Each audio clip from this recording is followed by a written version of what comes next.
Around a year ago, I made a video on the best ITX cases that I had reviewed up until that point, and a lot of you guys recently have been asking me for a revision 2 of that video because some of you have been asking whether that list is still the same, whether those are still the cases that I recommend. And you know, we have reviewed quite a lot of ITX cases since that video, some good and some pretty bad, but I was watching back that video this morning and I was thinking that list of cases would look quite different if I redid this today. So this is the second revision. These are the best ITX cases that I've ever reviewed, which kind of amounts to the last 3.5 years. So let's take a look.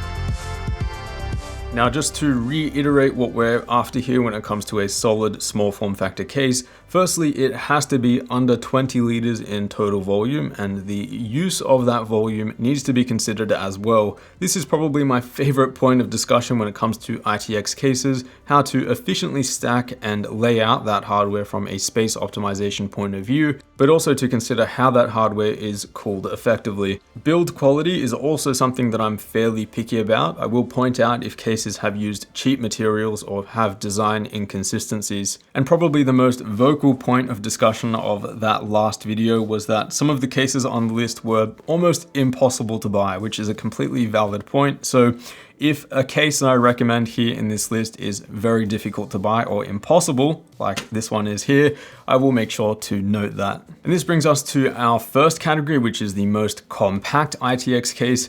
And this goes to none other than the Velcase Velca 3. At just 4 liters in total volume, what you can fit into this case is pretty mind-blowing, up to an RTX 2070 or RX 5700.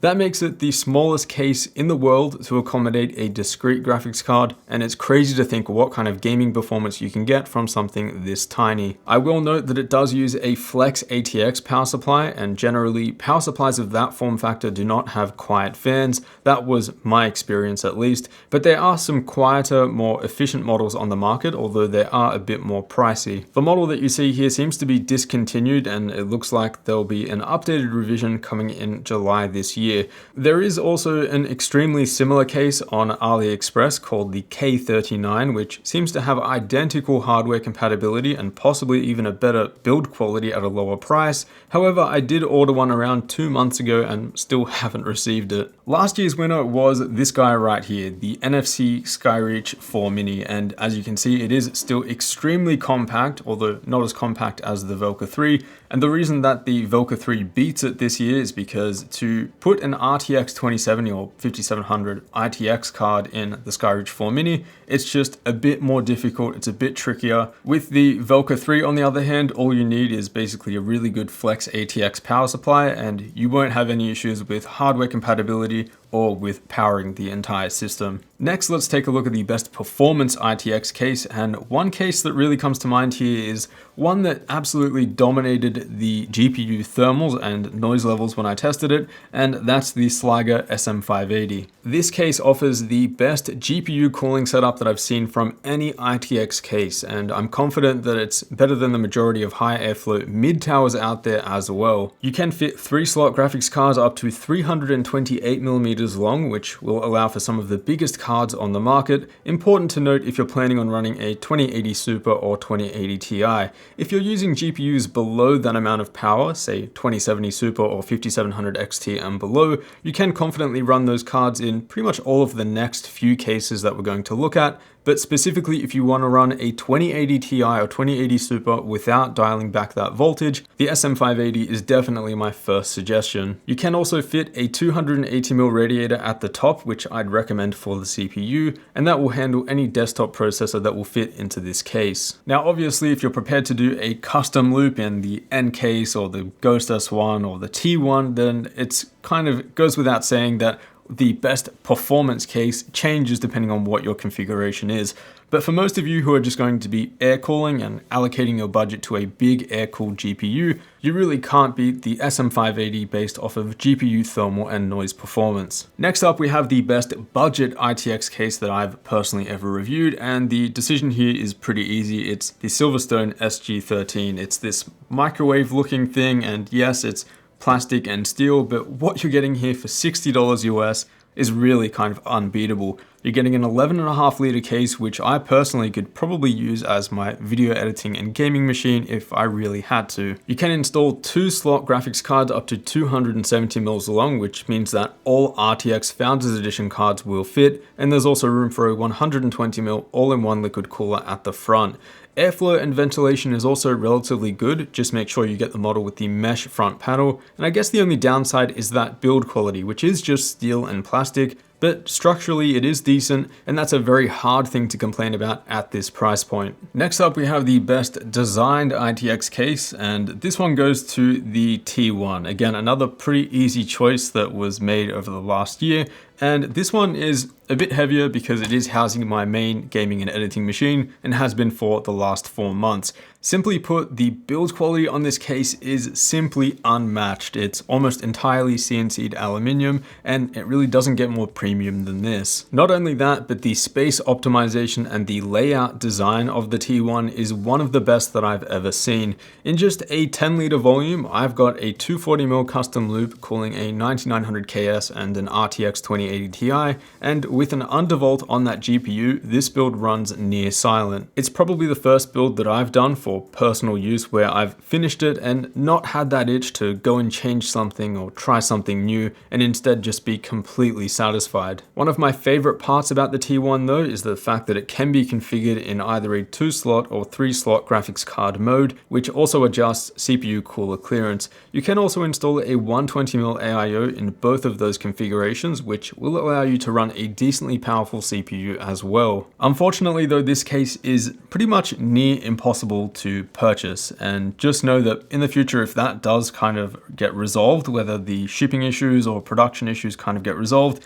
just know that this is definitely worth picking up for a high-end ITX machine. Last year's winner for this category was the Ghost S1, which most of you are probably familiar with if you've been subscribed for a while. This one is at least kind of possible to buy. It does pop up on Amazon every so often, but it's not as optimized or well built as the T1. And I will give an honorable mention to the Streacom DA2, which isn't as well built or optimized as the Ghost S1 or the T1, but it's kind of the third recommendation that I give you guys if you're after an ITX case that is more focused on the exterior looks and appearance. Next up, we have the best ITX case for gamers, and this year we were blessed with the NZXT H1.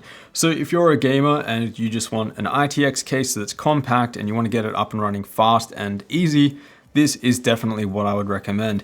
It's a 13.5 liter case with a very small footprint, one of the smallest footprints that you'll find on a PC case. And the biggest point here is that it's incredibly easy to build in. If you haven't seen it already, I've done a how-to build guide for this case, and it's very easy to follow even if you're a beginner. A lot of other cases that we frequent on this channel and other cases that we've taken a look at here, they do require a bit of research and a bit of consideration. For example, what's the best layout for cooling? Should you do push or pull for the fans? But the NZXT H1, you just install your hardware and it's over, which is why I think it's the best ITX case for gamers. Those users who just want a quick, compact ITX gaming system, they want to get it up and running nice and fast and easy, and they don't want to go through a tiring build process or do hours of research on the best cooling setup. You can build an entire system in this case in probably under 15 minutes with very minimal knowledge. And yes, it's not technically a standalone case, it's a kit which comes with an SFX power supply and a 140mm liquid cooler, but in my opinion that is 100% the right choice by NZXT.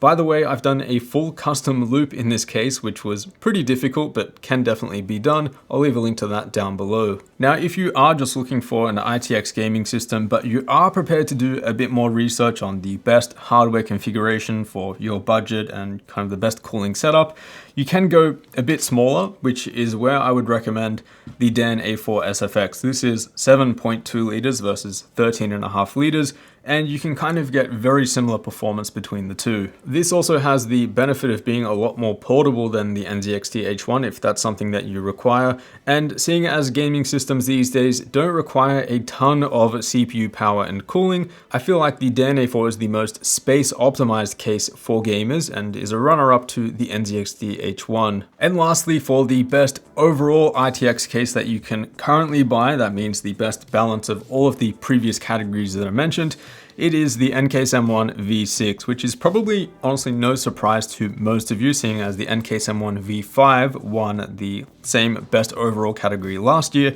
but it is amazing to see how much they have improved with the V6. Just to name a few, side panel ventilation has now been stretched to accommodate open air graphics cards. You get a graphics card support bracket to prevent GPU sag, a better feet design, tons more airflow at the bottom, and the option to completely cover the front I/O for a super clean look. At 12.5 liters, the NCase M1 can do pretty much anything you need it to do, and I really haven't met anyone who has been disappointed with this case. Particularly, the CPU cooling potential in this case is one of its strong points, and it's definitely worth highlighting. So if you need to run an overclocked 3950X or 10900K in a compact rendering machine, the M1 would definitely be my first recommendation. And at least at the time of filming, the NCase is in stock and seems to be shipping pretty much every week, but there are restrictions to a lot of countries at the moment as a result of COVID-19. I am currently in the process of doing a dual radiator build in this case, which should be the next video, which should go up in a couple of days if all goes to plan.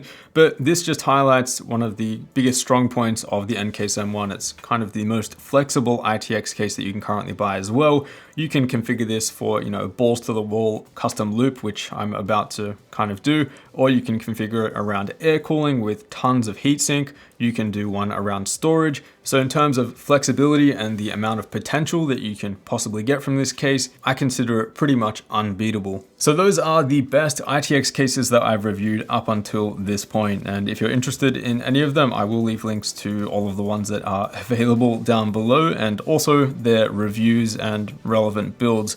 As always, a huge thanks for watching, and I'll see you all in the next one.